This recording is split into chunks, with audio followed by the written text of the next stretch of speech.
சற்றுமுன் வெளியான தகவல் ஆதார் கார்டில் முக அங்கீகார சரிபார்ப்பு 230 கோடி பரிவர்த்தனை செய்து சாதனை படைத்துள்ளது. அதை பற்றி பார்க்க போகிறோம். நீங்கள் நம்ம சேனல் சப்ஸ்கிரைப் பண்ணாமல் இருந்தீங்கன்னா மறக்காமல் லைக் பண்ணிக்கோங்க, சப்ஸ்கிரைப் பண்ணிக்கோங்க, மற்றவங்களுக்கு தெரியப்படுத்தவும் ஷேர் பண்ணுங்க. அதாவது ஜூன் மாதத்தில் 230 கோடி ஆதார் அங்கீகார பரிவர்த்தனையை ஆதார் அமைப்பு பதிவு செய்துள்ளது. இது கடந்த ஆண்டை விட 7.8% அதிகமாகும். கடந்த ஜூன் மாதத்தில் இந்தியாவில் ஆதார் கார்டு வைத்திருப்பவர்கள் 229.33 கோடி அங்கீகார பரிவர்த்தனைகளை மேற்கொண்டுள்ளன.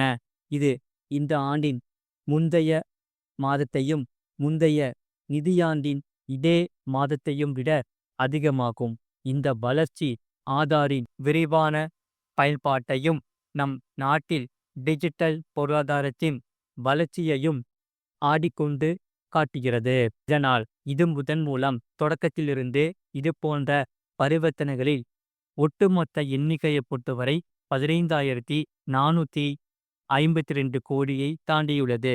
இதற்காகவே 2025ஆம் ஆண்டில் ஜூன் மாதத்தின் அங்கீகார பரிவர்த்தனைகள் 2024ஆம் ஆண்டில் ஜூன் மாதத்தில் பதிவு செய்யப்பட்ட அத்தகைய பரிவர்த்தனைகளை விட கிட்டத்தட்ட 7.8% அதிகமாகும். இதற்காகவே வளர்ந்து வரும் பரிவர்த்தனைகள் ஆதார் அடிப்படையிலான அங்கீகாரம் எவ்வாறு பயனுள்ள நலத்திட்ட விநியோகத்திற்கும் சேவை வழங்குநர்களால் வழங்கப்படும் பல்வேறு சேவைகளை தானாக முன்வந்து பெறுவதற்கும் உதவியாக இருக்கிறது என்பதை காட்டுகிறது.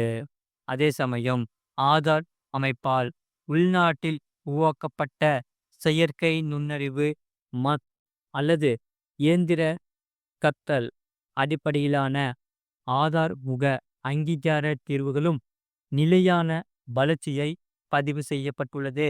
இதற்காகவே 2025 ஜூன் மாதத்தில் சாதனை எண்ணிக்கையாக 15.87 கோடி முக அங்கீகார பரிவர்த்தனைகள் பதிவு செய்து விட்டன. கடந்த ஆண்டின் இதே ஜூன் மாதத்தில் இந்த எண்ணிக்கையை பொறுத்தவரை 4.61 கோடியாக இருந்தது. இதுவரை கிட்டத்தட்ட 175 கோடி முக அங்கீகார பரிவர்த்தனைகள் செயல்படுத்தப்பட்டுள்ளது. இந்த அங்கீகார முறையை ஏற்றுக்கொள்வது அதிகரித்து வருவதையும் அது ஆதார் எண் வைத்திருப்பவர்களுக்கு எவ்வாறு பயனளிக்கிறது என்பதையும் காட்டுகிறது.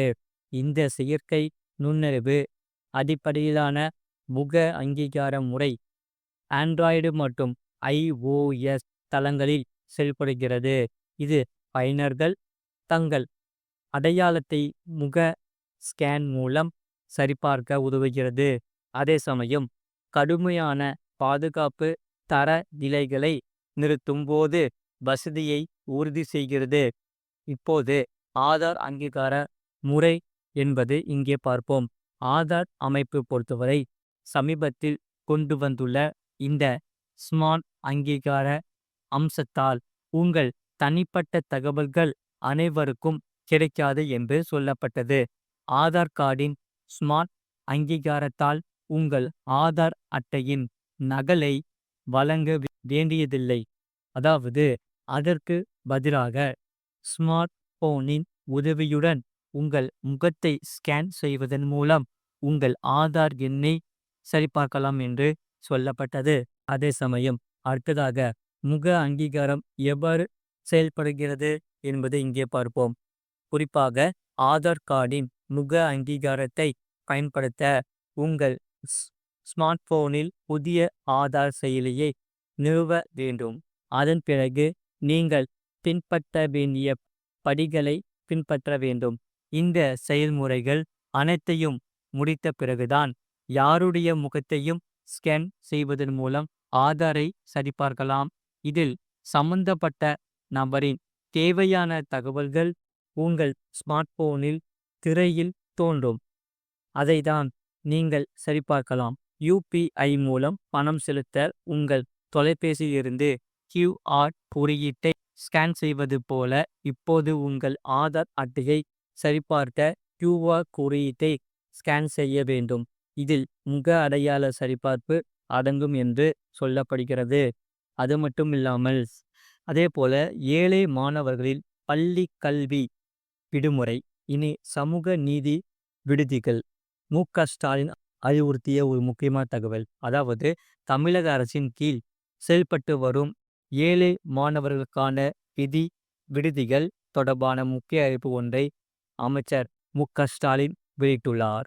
தமிழக முதலமைச்சர் மு.க. ஸ்டாலின் தனது சமூக வலைதள பக்கத்தில் பேதங்களை தகர்த்தெறிந்து சமத்துவத்தையும் சமூக நீதியையும் காக்க புரட்சியால் புதுமையை படைப்பதே திராவிட வரலாறு. தமிழ்நாடு முழுவதும் பல்வேறு துறைகளின் கீழ் செயல்பட்டு வரும் ஏழை மாணவர்களுக்கான பள்ளி மற்றும் கல்லூரி விடுதிகள் இனி சமூக நீதி விடுதிகள் என்று அழைக்கப்படும் என குறிப்பிட்டுள்ளார். இது சமூக நீதி பாதையில் முன்னேறி செல்லும் திராவிட மாடல் அரசின் நடவடிக்கைகளில் முக்கியமான ஒன்று எனவும் இது பெரிதும் வரவேற்கக்கூடிய ஒன்று எனவும் திமுகவினர் கூறியுள்ளனர். அதே சமயம் அது மட்டுமில்லாமல் ரேஷன் அரிசி பறிமுதல் வேனில் கடத்தியவர் கைது செய்யப்பட்டுள்ளனர்.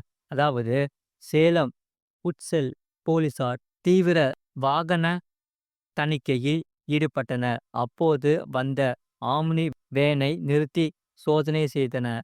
ரேஷன் அரிசி இருப்பது தெரிய வந்துள்ளது.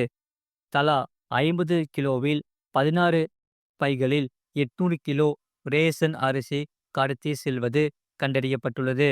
விசாரணையில் ஓட்டி வந்தவர் கண்ணங்குறிச்சி, சின்ன கொல்லப்பட்டி, பெரியார் நகரை சேர்ந்த நவீன் பிரசாந்த் 31 என தெரிய வந்துள்ளது.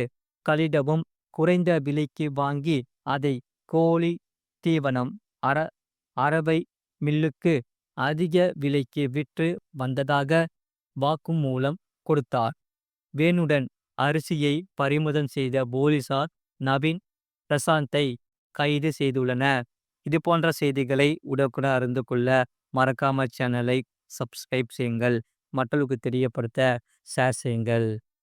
அதாவது கீழே ரைட் சைடில் பார்த்தீங்கன்னா ஒரு ஒயிட் கலர் பாக்ஸ் இருக்கும். அதான் சப்ஸ்கிரைப் பட்டன். நீங்கள் சப்ஸ்கிரைப் பண்ணி வச்சுக்கோங்க. பக்கத்தில் பெல் பட்டன் கிளிக் பண்ணி வச்சு